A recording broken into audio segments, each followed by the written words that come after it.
Bagamat maliit na halaga ang ibinibigay ng pamahalaan sa mga magsasaka at mangingisda ng lalawigan na naapektuhan ng mga nakaraang kalamidad, ang pagtitiyak ni Governor Dr. Helen Tan ay hindi tumitigil ang pamahalaan sa paghahanap ng pwedeng ibigay na tulong sa mga ito.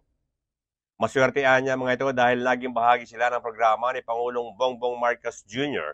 na nabiyayaan ng Presidential Assistance for Farmers, Fisher Folks, and Other Families Program.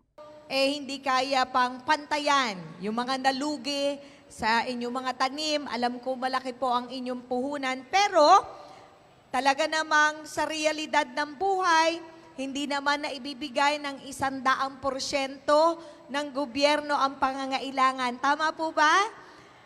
Importante ay may naibibigay po sa inyo na tulong. Hindi sapat, pero pagpapakita po na ang pamahalaan, ang gobyerno ay kasama po ninyo.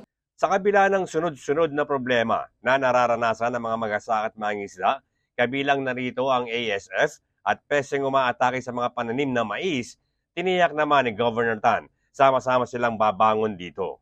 Tayo po ay sinasalanta ng ASF. Ano pa po yun? Hindi lang po ASF. Meron pa pong maraming worms na tinatawag fall army worm. Tinamaan naman po ng marami ay corn, gulay, rice, at saka mga high value crops. Yan naman. So sabi ko nga, ang problema ayaw tumigil.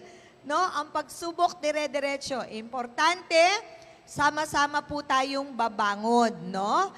Bert Abrigo nag-uulat para sa DZDG 96.7 Destiny Radio at your service.